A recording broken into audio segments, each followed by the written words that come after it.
Hello everyone, Larry Satchwell here. Oh, November 15th, unbelievable.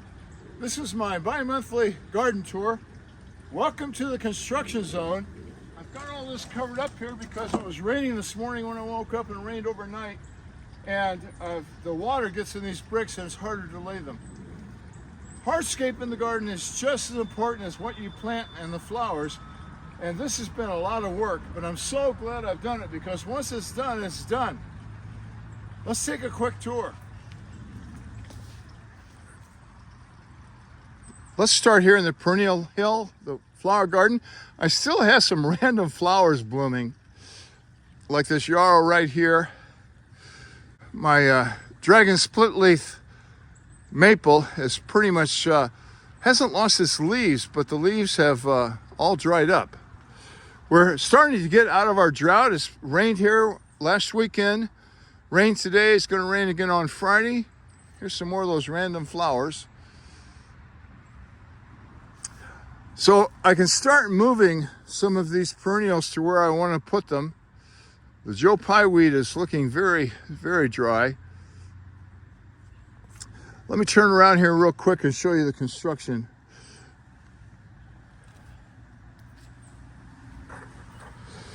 So this is the last course of the bricks with holes in them. I'm going to be robbing Peter to pay Paul here. I'm going to take away those bricks. Those are all solid. And hope I have enough of them to put on top here. It takes about 75 bricks to do a course. So I'm not sure. I've got two beds here. I'm not sure if I have 150 bricks over there. 75 and 75, yeah, 150 bricks over there. But I've got some scattered throughout the yard and places here and there that every once in a while one will pop up and I'm thinking, why is that there? The guy that built the house kind of had random piles of junk around. And in my perennial hill here, I've found several heaps of junk where he's deposited mortar or brick shards and things like that. So I haven't moved any strawberries yet. My wife, you may notice, has been really busy out here on nice days. Yesterday it was 72 in the afternoon. Today it'll be 55. And has really helped me clear up some of this garden. I'm not going to cover the Nicotina plants again this year. I did the year before. Last year we had a 7-degree night, and of course they all died. But I think they'll either make it, or they're so easy to come up from seed, I'll just replant them. Some more of those random flowers. This is the construction site. That's where I have my mortar mix and sand. The potato patch, I haven't done much with it. Might be some potatoes in here. I'm not going to dig them right now. The ground's way too cold. This is kind of a pile of weeds where I've been putting stuff. We have a very limited burn day. I'm afraid to compost these because I don't think they'll fully compost. These are the Jerusalem artichokes, and they fell over. I need to put them someplace where I can support them. I'd like to do something with this wall too. This wall I built years and years ago and thought I would top it off, and just one of those projects that never got done. Maybe since if I have any extra sand left over, I might try that. Cannellelli, of course, is way gone. And I never know whether I should cut this back or just leave it. I've done it both ways. The time I cut it back when it was green, there were so many little critters in there, anoles and tree frogs, that I really felt bad after doing it. But I might cut that back in December. The raspberries are looking good. A tangled up mess over here. I have cut the old canes. The old canes are in there, but they were just too tangled up to come out. This is our salad patch right now. There are some really nice radishes down here. Then we had a salad last night as a side dish.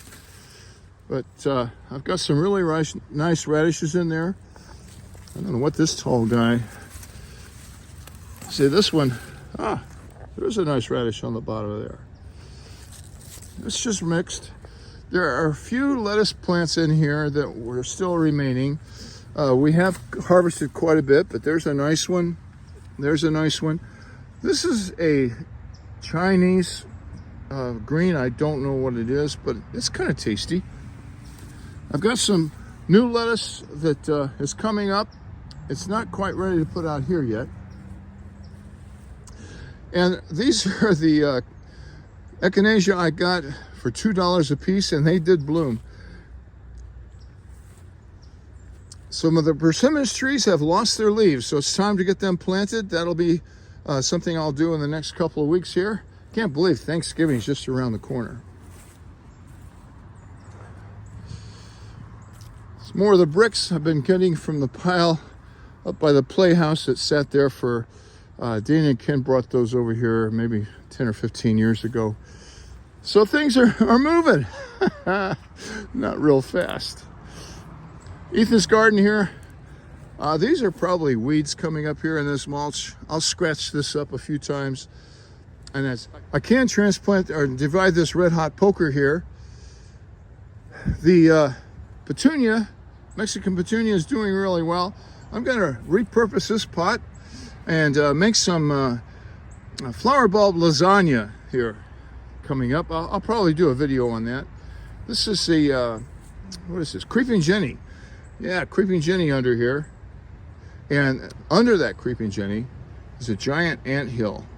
I'm kind of afraid to disturb it, but on one of these cold days I am.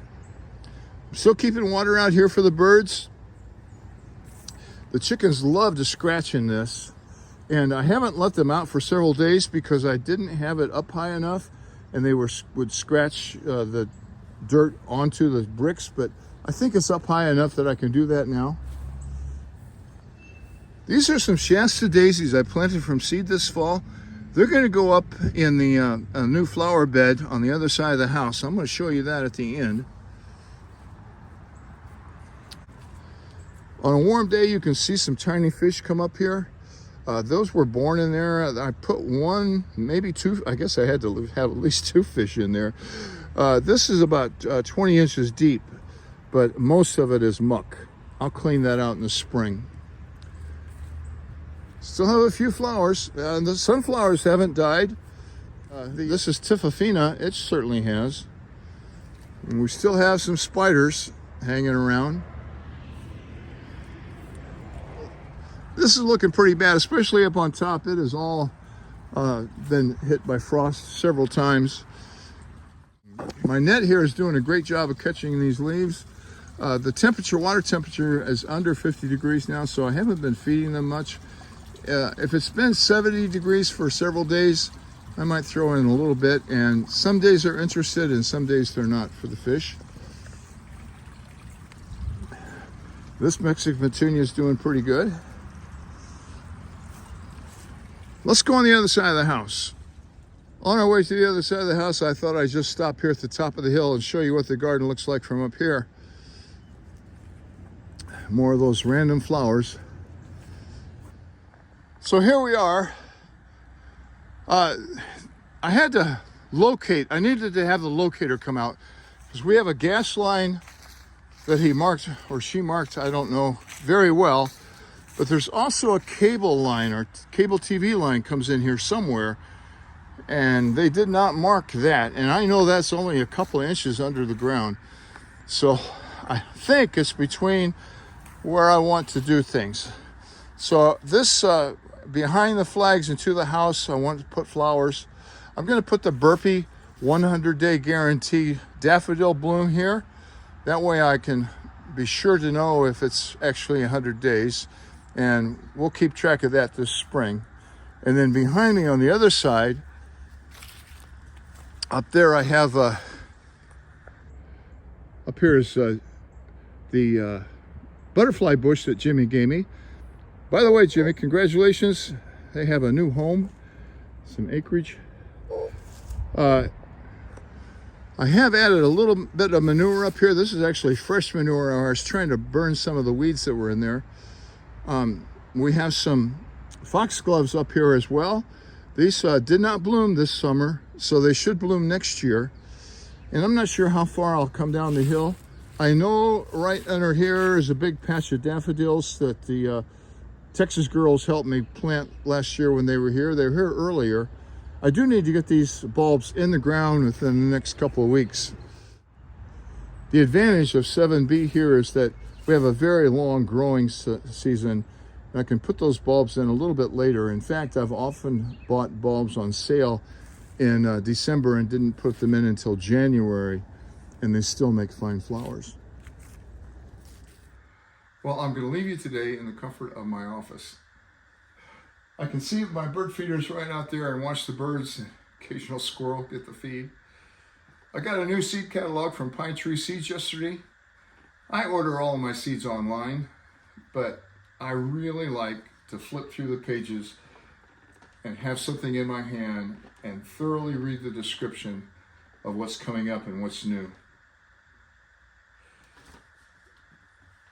They have over 100 new items here for this year, next year, planting. Next time I see you will be after Thanksgiving. Not all of our family will be here, but the majority will. I hope wherever you are, you enjoy a great feast. If it's out of the garden or canned from the garden last summer, all the better. Thanks for watching.